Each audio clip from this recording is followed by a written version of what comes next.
Well, good evening, everyone, and welcome to the 14th Long Branch Area CAP meeting. My name is Carla Julian, and I want to let you know this meeting is being recorded, and you will find this evening's presentation along with that recording soon on our website at purplelinemd.com. We would also like to inform all attendees that tonight the use of AI-powered tools, including transcription, summarization, or other similar features, is prohibited by MDOT for all virtual meetings, such as our Microsoft Teams meeting tonight. Again, please be assured the presentation will be available to view on the Purple Line website as soon as possible with all of the responses to Q&A and the recording of the meeting. And for those who would like a live translation, Microsoft Teams format can translate this evening's comment into a number of languages, including Spanish, Arabic, Chinese, French, and many others. The instructions for seeing these live translations are being placed in the chat section of this meeting, so you can just pop in there if you need to see those right now. We would like to ask that everyone please mute your microphones and keep your cameras off until the presentation ends and we move on to the Q&A session. Our Prince George's County Community Outreach Specialist, Stephanie Villegas, will now relay this information to you in Spanish as well. Stephanie? Buenas tardes y bienvenidos. La aplicación Teams puede traducir esta reunión en vivo en varios idiomas, incluyendo español, árabe, chino, francés y portugués, y mucho más. Las instrucciones para ver las traducciones en vivo van a estar en la sección del chat. Gracias. Back to you, Carla. Thanks, Stephanie. Okay, well, let's get into the presentation. Okay, so tonight we are going to do staff introductions. We're going to look at a project status video to show you all the progress that we've made. We'll do a construction update, which is going to include the work completed, our progress photos, and upcoming work. And then we'll touch on community engagement and move right into Q&A. Next slide.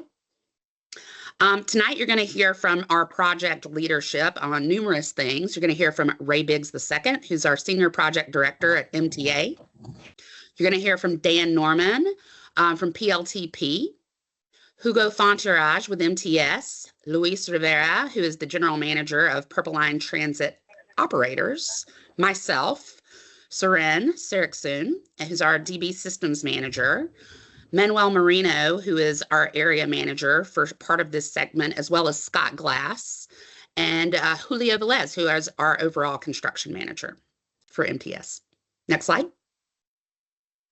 The stations that we're going to focus on tonight are Manchester Place Station, Long Branch Station, and Piney Branch Road Station. And with that, I'll introduce you to Ray Biggs, who can introduce the new progress video.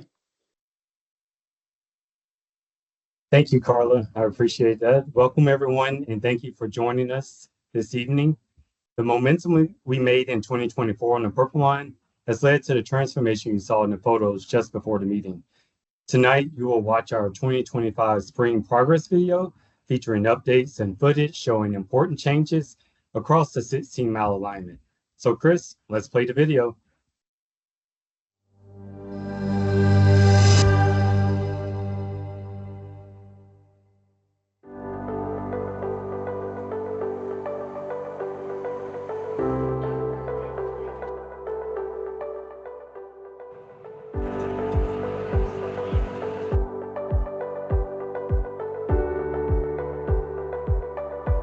Overall, the project is more than 76% complete. Now let's take a look at some of the transformations across the alignment over the past year. In Bethesda, we have gone from a rocky shaft to a concrete cavern, which will one day soon allow commuters easy access to the Metro's Red Line.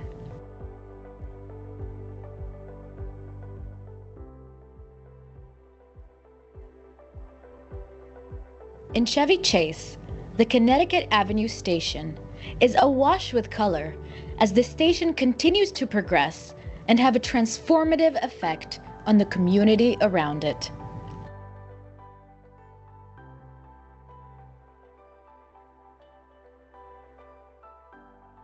Over Rock Creek Park, there is a new Capitol Crescent Trail Bridge.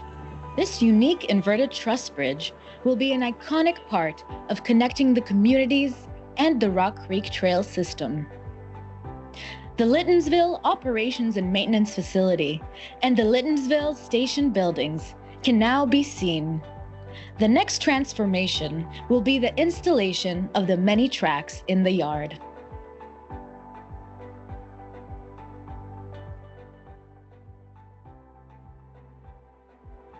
Over in Silver Spring, the 16th Street station is now under construction. This makes all 21 stations now under construction. The Silver Spring Transit Center is being transformed into an even more important connection point as crews construct stairs and elevator connections to the nearly complete Purple Line station. Crews have also completed the challenging structural work for the new mezzanine over the Metro and CSX tracks. Just outside of downtown Silver Spring, Wayne Avenue has more tracks, sidewalks, and curbs. Traffic has been moved onto the newly completed half of the Sligo Creek Bridge, and the trail access has been improved. Piney Branch Road has been totally transformed, with tracks embedded in the roadway and curbs and sidewalks along the entire length. University Boulevard has seen a tremendous transformation as crews complete over 95% of the curbs and sidewalks and have installed miles of tracks, including completing the most challenging crossings at Carroll Avenue, Riggs Road, and New Hampshire Avenue.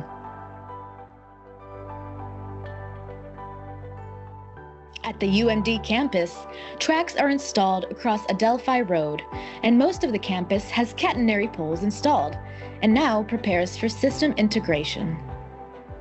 Campus Drive, to the east of campus, now has the first pair of tracks installed, and drivers have been shifted to allow the final phases of restoration. Along River Road, stations, tracks, and even fencing have been installed. Kenilworth Avenue has also seen a major transformation as curbs, sidewalks, and driveways have been completed, allowing the track work to commence in the middle of the roadway. The flyover at Kenilworth Avenue and East-West Highway and the elevated station continue to impress. The access stairs and elevators are underway, and the station's clear windscreens are ready for riders. Along Riverdale Road, new street connections, ballast, and tracks can be seen making tremendous progress. Specialty crews have completed the beautiful stonework on the Baltimore-Washington Parkway bridges, and the Beacon Heights station is largely complete. In case you didn't hear, we have started dynamic testing of our LRV light rails. Along Veterans Highway, the new test track is powered up. An amazing milestone, as this area has been transformed into an active train line where the new light rail vehicles can be tested, operators can be trained, and the complex operation systems can be vetted. Tracks continue all the way to New Carrollton, as the east end of the alignment builds new connections to this important transportation hub. Connecting metro stations and the communities across the alignment is one of the Purple Line's main goals. Soon you will see the state-of-the-art systems being installed across both counties, carrying the operational and communication systems for the LRV. Stay tuned for a lot more transformations coming very soon.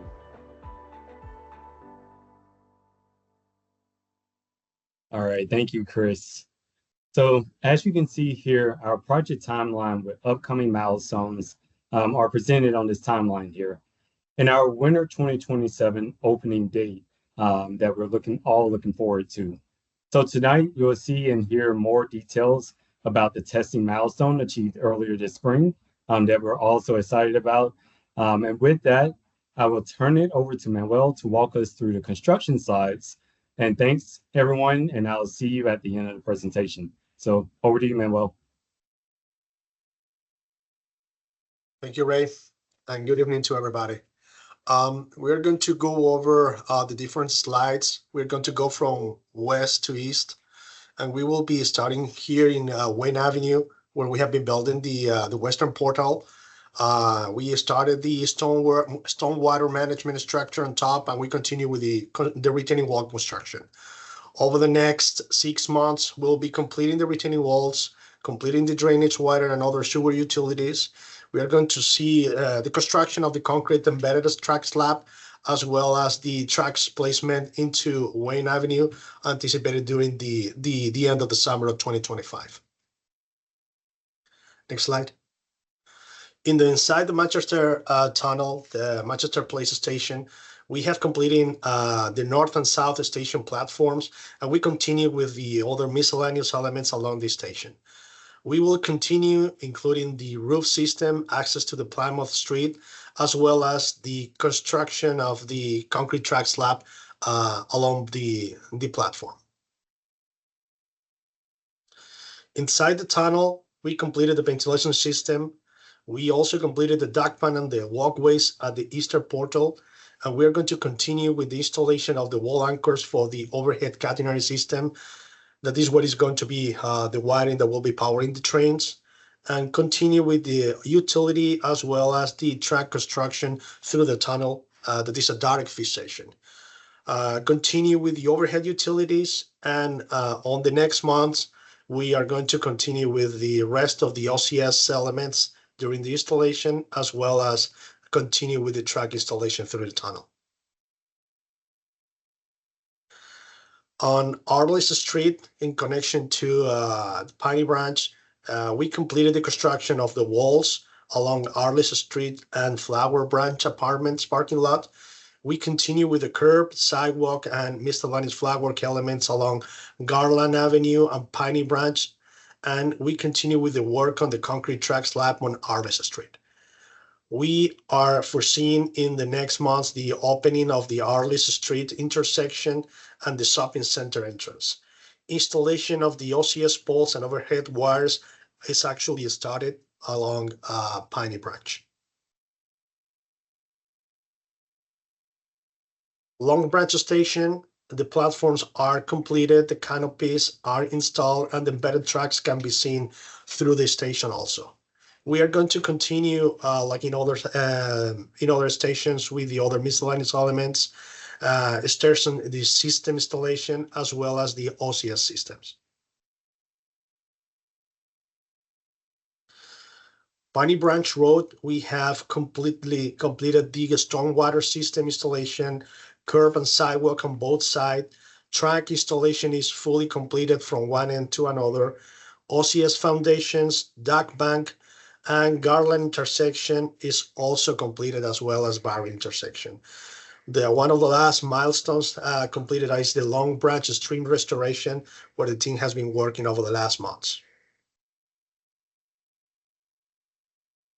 On the upcoming work, we'll be doing the final paving. We'll be completing the reconstruction of the new Long Branch Community Center entrance. We'll complete and we reopen the Greenwood Avenue intersection into final configuration. Like I mentioned, the OCS poles and systems is something that you're going to start seeing over there, those green poles along the alignment. And our goal is to have Piney Branch Road completed by the end of this year. Upcoming traffic shifts. Next slide. Manchester Road track placement is going to take place between April 18th and June 1st. We'll be doing a full closure of the south side of Manchester Road at Wayne Avenue to extend the work zone across Manchester to install the track. We are always going to maintain the pedestrian crossway across Wayne Avenue. Here in the photo, you guys can see the vehicle detour during this closure. We'll be using the Flower Avenue to Piney Branch Road and Piney Branch Road to Dale Drive. Local access to Bradford Road, Reading Road, and Gearing Road will be always available from Piney Branch Road and Manchester Road. This is a sketch of the ride-on bus service detour that is proposed during this closure. Wayne Avenue track placement at Sligo Creek Parkway to Manchester Place. After the prior one, once we open, we are going to go to the next one. It is between June 18th till August 21st. We'll establish a work zone on the East Wayne Avenue in front of Manchester Place Station. Traffic will be limited to the westbound through traffic only, and eastbound traffic will be detoured via Manchester Road. This is the detour schedule of the same closure. Detour for the eastbound Wayne Avenue traffic, and eastbound traffic will use Manchester Road to Bradford Road. On or about August 25th, Sligo Creek Parkway is going to be temporarily closed between Wayne Avenue and Piney Branch Road, as you can see in the slide. Sligo Creek Parkway will be closed south of Wayne Avenue, and the detours will be using Manchester Road to Piney Branch Road and Flower Avenue to Wayne Avenue. And now I will give time to Dan Norman.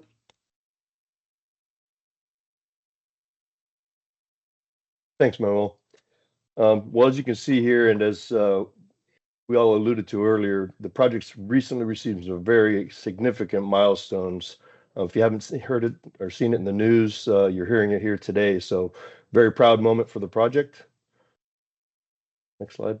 I guess, the light rails are now moving. They're powered by the overhead catenary system. We're calling this the dynamic testing of the LRVs. And I guess rather than describing it, a video can probably tell the story better than me. So let's check it out.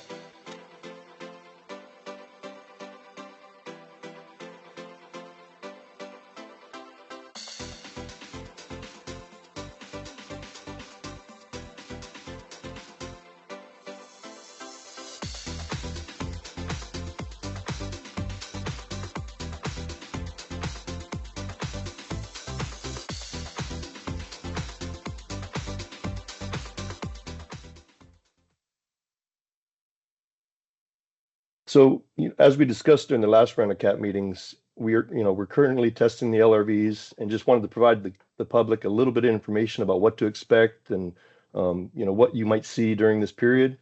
Currently, we're not crossing any roads, sidewalks, or public access areas. The trains are only operating within a 1 mile long section of track adjacent to Veterans Highway near our operations and maintenance facility.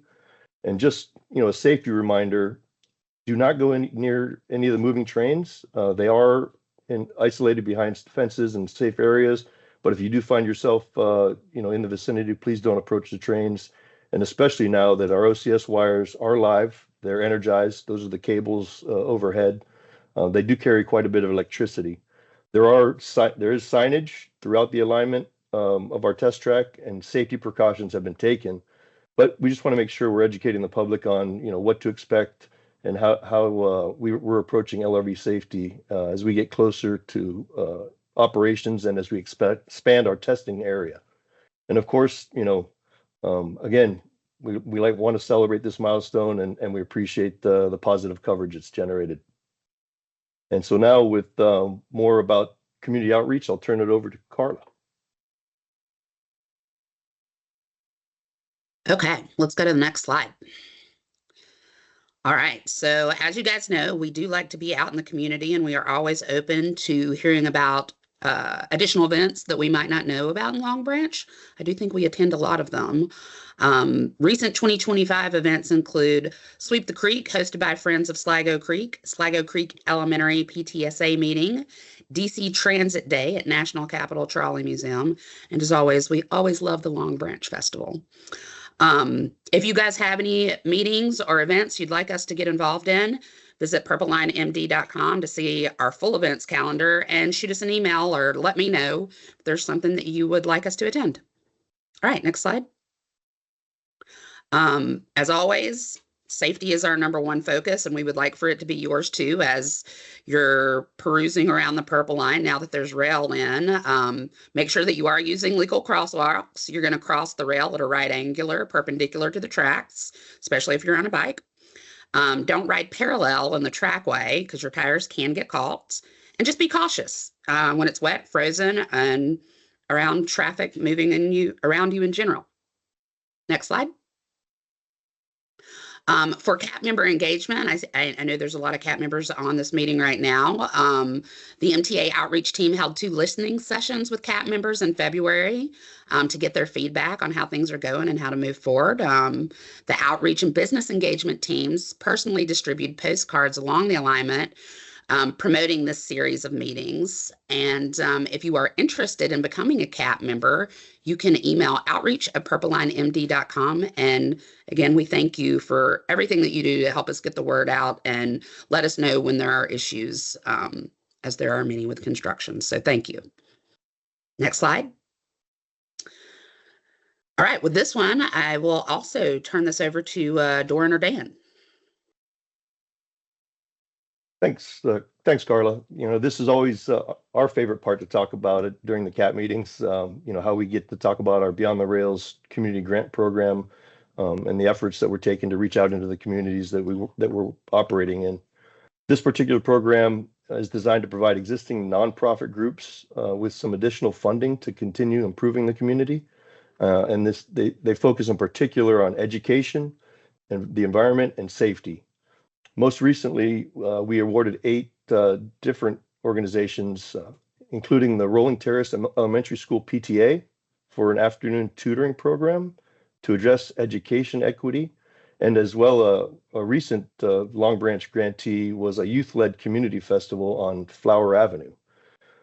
This is also a good opportunity for me to remind that everybody, the next set of applications are due by May 30th. I know that date's approaching quickly, so please approach the resources drop-down menu on purplelinemd.com and apply online. And please, if you're aware of any organizations out there that are focused on any of those topics that I mentioned, environment, safety, education, please encourage them to apply, including those that may not have been awarded in our last go-round. And now I will hand it back over to Ray. Appreciate that, Dan. So I want to talk a little bit about the business engagement, as Dan talked about one of the grant programs, and I'll also talk about the small business grant program. So as you can see here in the photo, we have business engagement, people that are out along the alignment that are engaging with our businesses, giving them flyers and information in both English and in Spanish.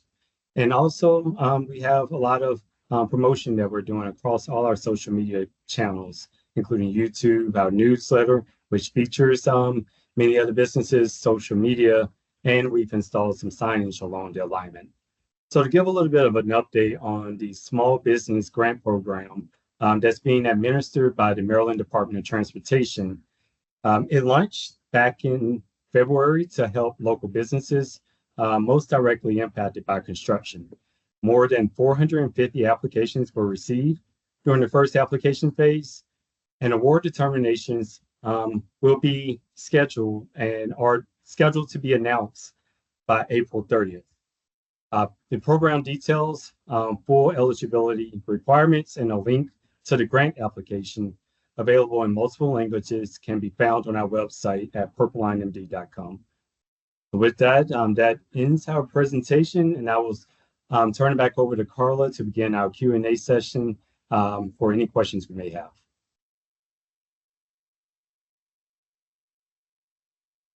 Okay, so as we start the Q&A session, you have 2 options. You can go to the chat and put your question in the chat, and that's just in the top bar. There's a little bubble that says chat. Just click on that and you can type your questions in there. Or you can raise your hand also in that top bar, and then we will call on you. We'll kind of fluctuate back and forth. So thank you for your patience as we get through these. And all right. I see we already have a couple in chat, and I will start with that.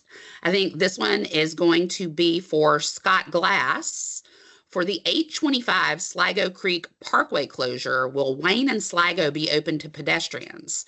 School will be starting at Sims in the end of August, and kids will be walking to school.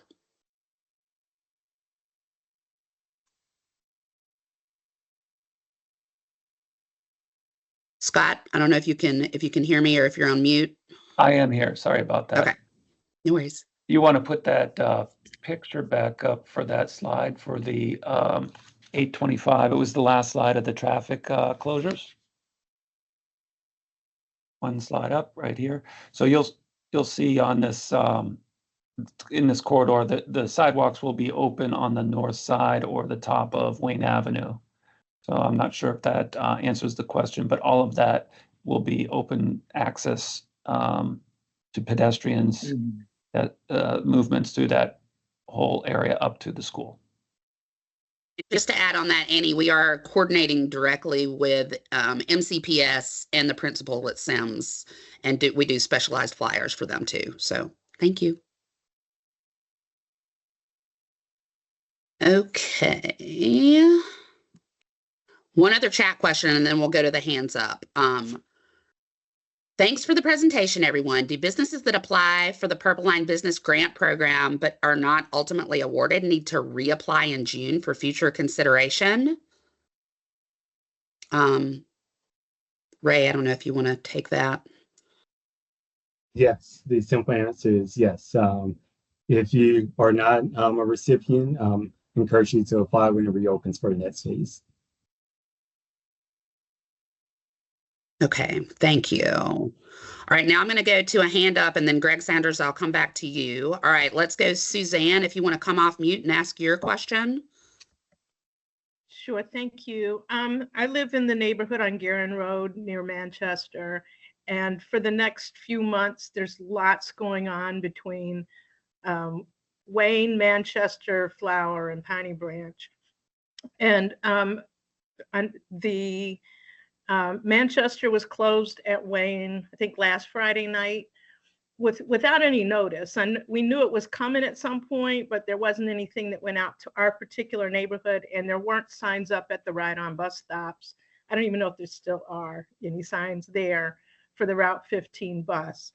I saw in the coming closures that there will be a routing down Bradford Road. That's not it's probably the best road for what you're doing, but it's not safe. There's no sidewalks in that area. So I would hope that there's a lot of attention to the safety going through that segment. The final thing I just want to note, fortunately, I'm healing, but I have spent several months in an electric mobility scootering from my home to downtown Silver Spring. And the pedestrian routes often are not that good. They might be there, but then they put barrels in the way that I have to kick out of the way. And I do agree with the point about having to cross the rails perpendicularly. But for something that is as wide as a mobility scooter, sometimes the actual path is at an angle and it's difficult to do so. So just making sure that people recognize that it's not just pedestrians or bicycles, but mobility scooters, which have a different set of dimensions, also need to use that same path. So those are my comments.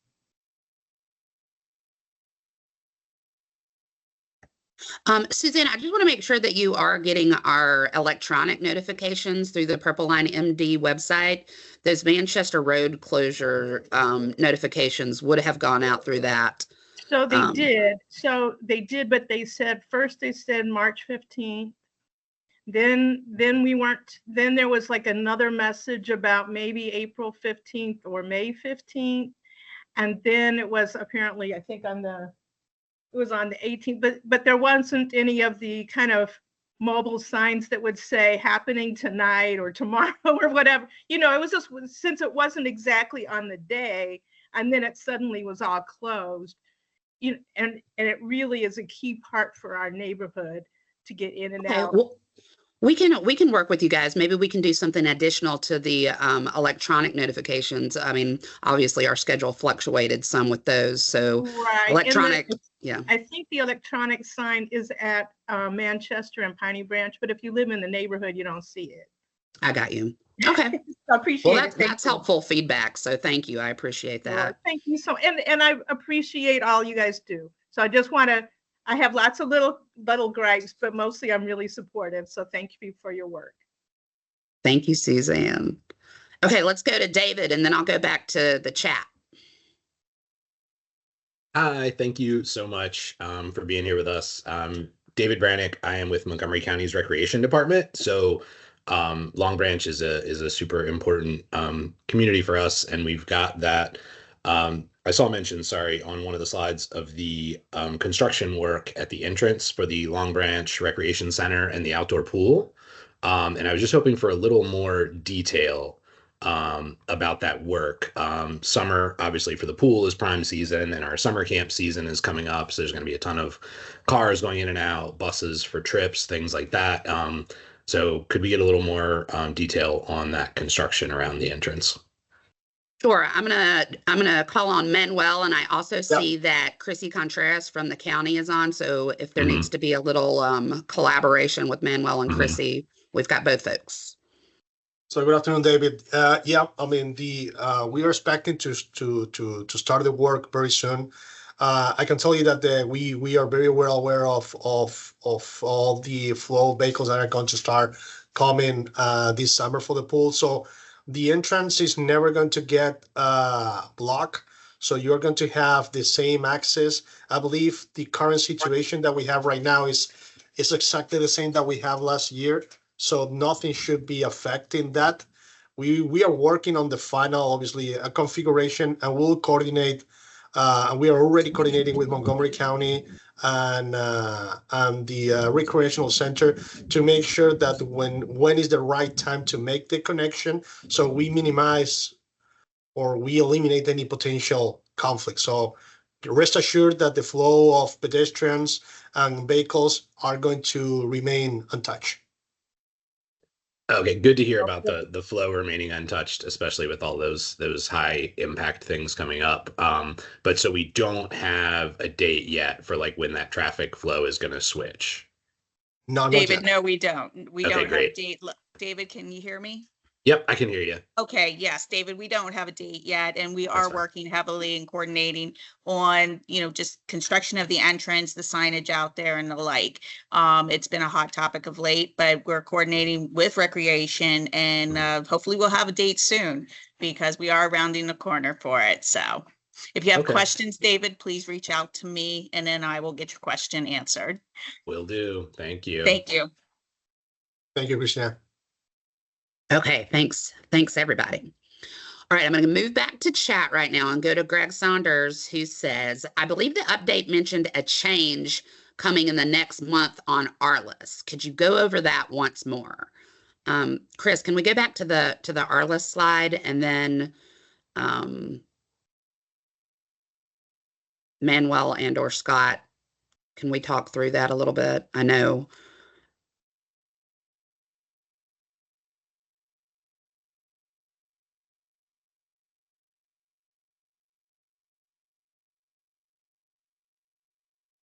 So Greg, I think you're talking about open the intersection of Arliss Street and the shopping center entrance. Is that specifically what you're looking for?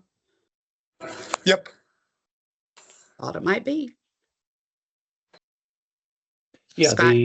the work through this corridor, Manuel mentioned we'd be starting to see the catenary installations become installed and visible along University, and they'll turn the curve up into up Arliss towards the tunnel. And right now we have this area there's a lot of work to do inside the tunnel. We have a lot done, but there's a lot to maintain access for both rail installations and catenary installations inside the tunnel. And it is, as you have all of you know, that it's very difficult to make that access from the opposite side. So this entry really from the Long Branch station back to the Manchester area is going to continue to be active through the summer. It'll be, anything that can be opened will just be right from the intersection to the first the parking lot driveway entrance, like that limit, basically just past the station. But I think it's safe to say, Scott, like over the next 6 months, we're not opening Arliss Street.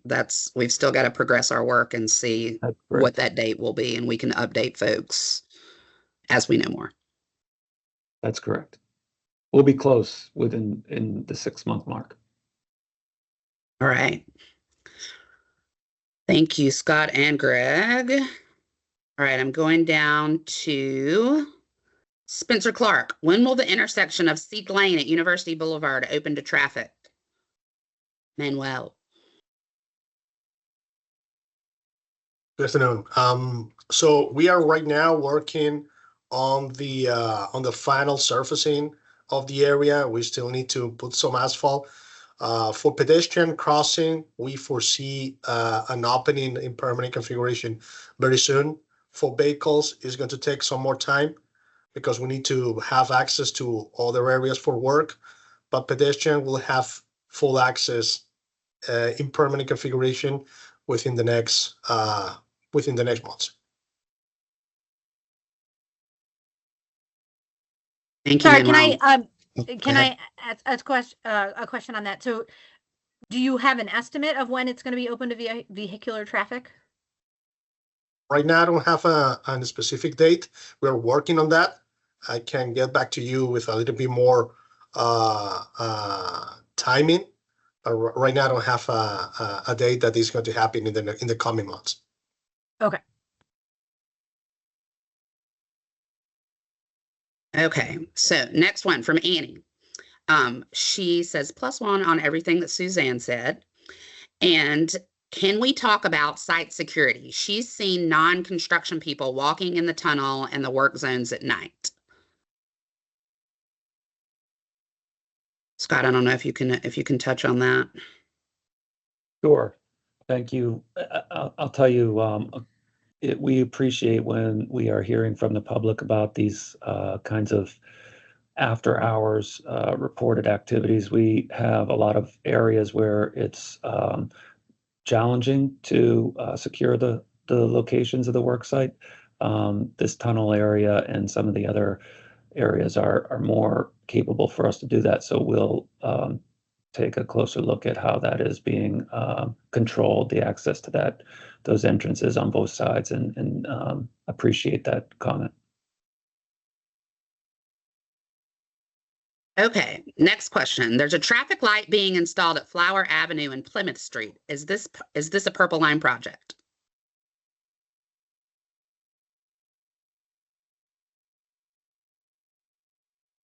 Hey, Carla, I think I can answer to that. No, it's not. I can answer to some of that, Carla. It's if I remember right, it is a pedestrian hybrid beacon that's going to be there at Flower and Plymouth. I will get confirmation on that for you, but it's not a traffic light, and it is work that Montgomery County Department of Transportation is undertaking at this point. I do know that for a fact. Okay, and I think I see that we have Joel has a hand up. So Joel, would you like to ask your questions now? Yes, thank you for taking some time and answering the questions. Unfortunately, I had a very difficult time getting on. But anyway, I had an additional question. I've never seen any of the wires on the poles yet, when they're gonna come. And also the traffic lights, if they have some type of satellite dish or something on out in space, and they can go down to signal on the buses, the trains. I mean, they change the lights. If it was green, they keep it still be on green. If it's red, it would turn green.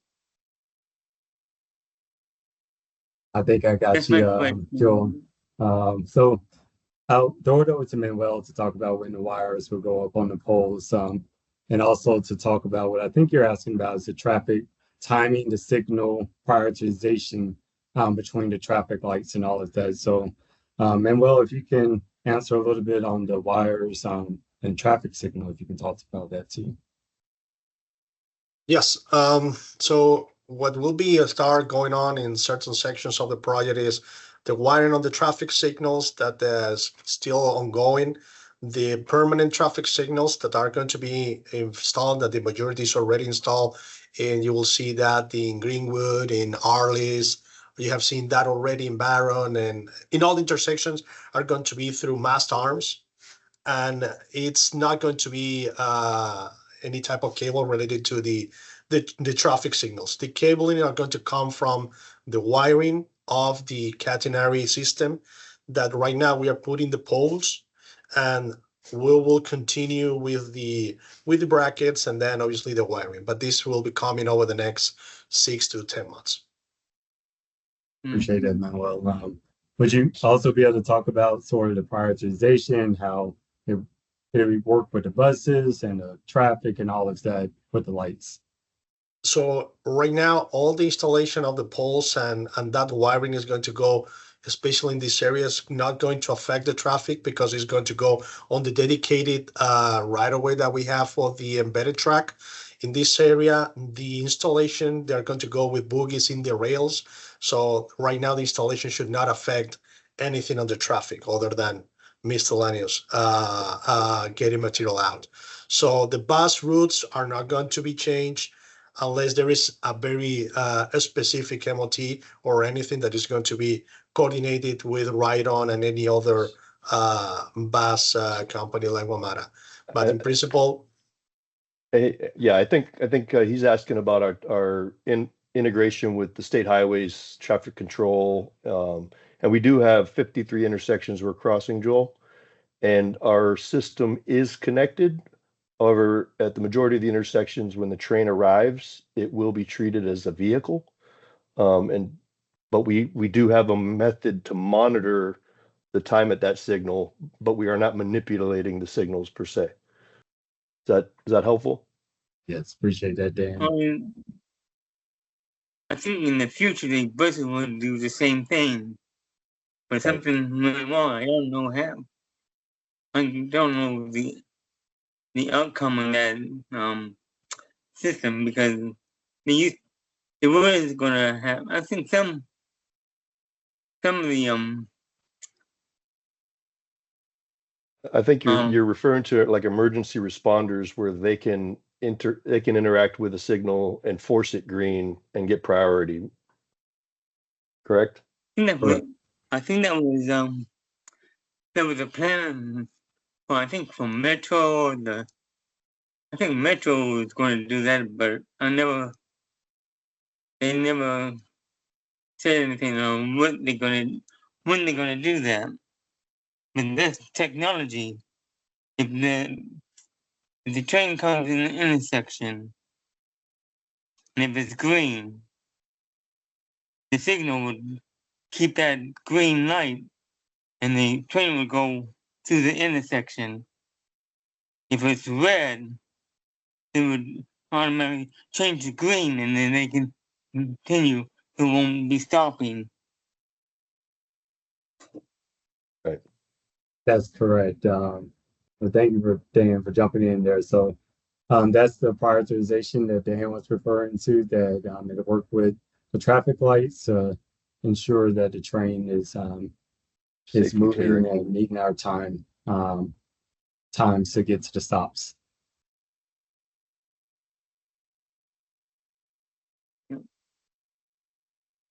Was that it, Joel, or did you have something else? I think that's it for right now, but hopefully the next meeting I don't have that technical difficulty trying to get on. I looked for my email for my for that link, but nobody sent it to me. Oh, did you check your spam? I think it was sent. Did it work when I texted to you? I didn't see it on my text. On my email, I didn't see it on my email. Okay. The only thing I saw on my email was the College Park one on Tuesday.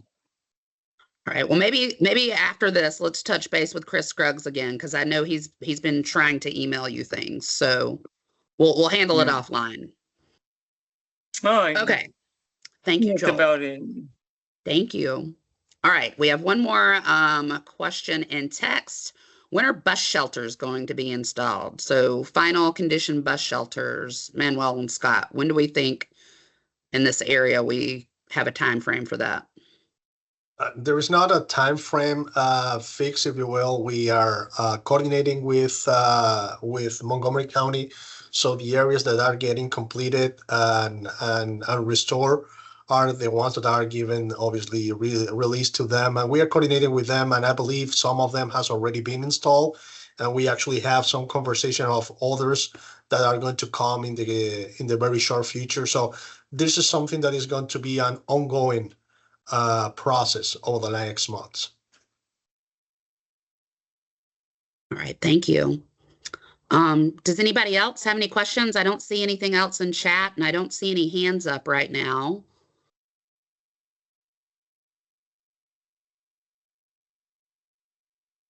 As always, if you think of something, oh, okay, Annie, you have a hand up. Go next.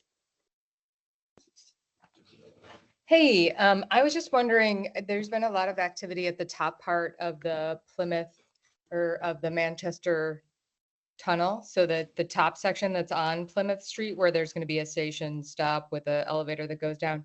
Is there any timeline? I know we sort of looked at that site, but didn't really talk about the top part. We talked about the tunnel itself. Any ideas on what's going on at the top part that I can see right now from my window? I can answer your question. Annie, I hope you're seeing a lot of progress there, but they've been working on installing the sand filter that goes as a stormwater management facility structure that goes on the top of that.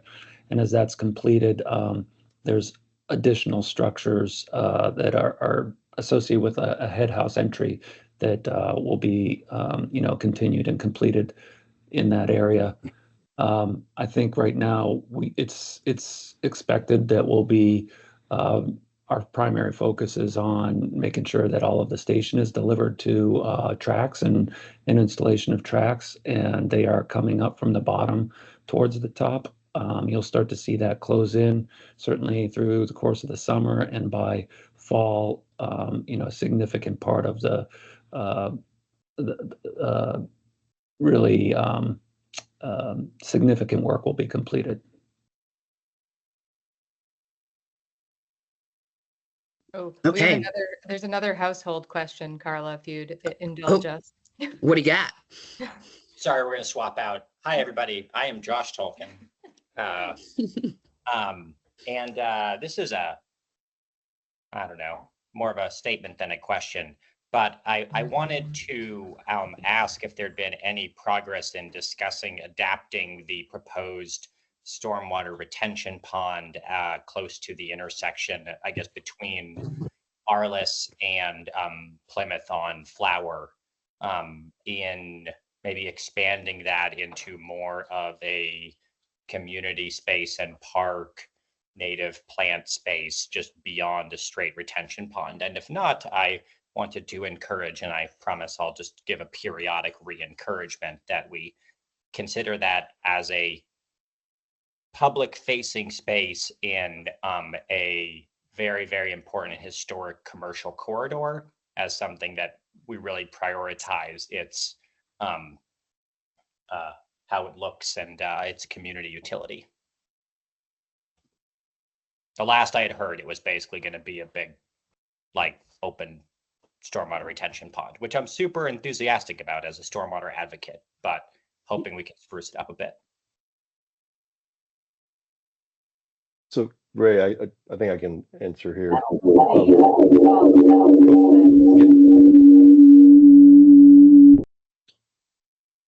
So we did we did chat about this last year, I recall, and we did look at the design of that particular space. I guess the conversation at the time, it is a dry retention pond, so it's going to be a landscaped, maintained, grassy area. But I'm sure as we get closer to operations and once it takes final configuration, happy to have conversations with the community about how to make that space best utilized. But it's not going to be a stormwater pond per se. It's more of a attenuator dry pond, if that's helpful. But That's very helpful. And if there's the opportunity to facilitate a conversation between the Montgomery County Rainscapes program or any of the other native plant organizations, I'd imagine there'd be a lot of support for investing in that space. I think we'd certainly be interested once construction's complete, having those conversations. So we'll continue that open dialogue. Excellent. Thank you very much. Okay, next hand up, Spencer.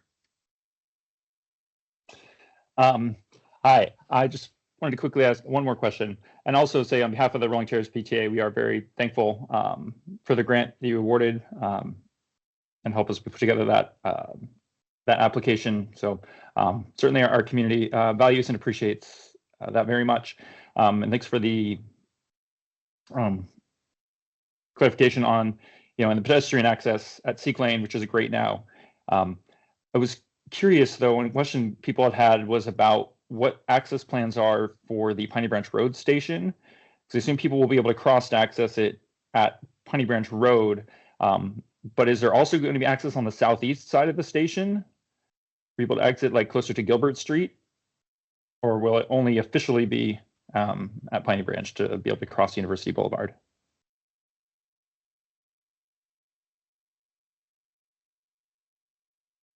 I don't recall exactly, but I think because I think the length of the station is going from the crossing itself till the end of the current fall gas station. So I need to get back. I don't want to say something that it's not fully vetted, but I think it's going to be only the access from the crossing, and then you will move into the station. So the station is long enough, but I don't think it has two points of access to the station. Okay, yeah, I was curious because it looked like it was kind of sloped the same way at both ends of the station, and so I wasn't sure if there was going to be a ramp down to people to be able to cross or people to be able to exit from either end of the station. I mean, I imagine practically people will probably try to cross whether or not there's an official crossing on that southeast side.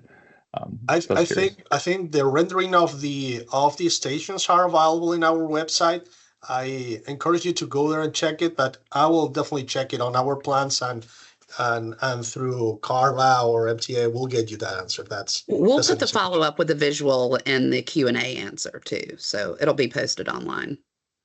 Yeah. Okay. Thanks. Yeah, I love when the drawings are online. I don't remember seeing that last time I looked, but it's possible I didn't find it in the right place. So I will definitely check that out. Okay. Thanks, guys. Any other questions in chat or hands up?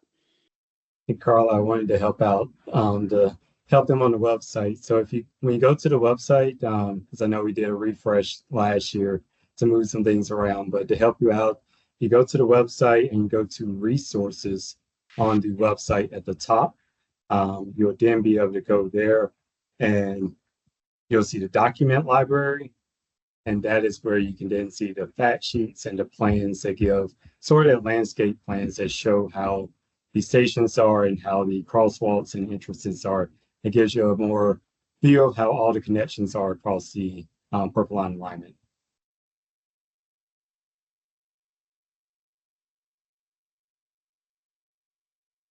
And I think Rena just put a link in the chat for that too. So thanks, Rena. All right, anybody else? Okay, well, if there's no further questions, that's all we have for our presentation tonight. And we appreciate you taking the time out of your schedules to be here with us. We thank you for dealing with all the inconveniences of construction and for letting us know anytime there's issues. That's always very helpful. Hold on, I think I just saw. No, I thought I saw another question, but I did not.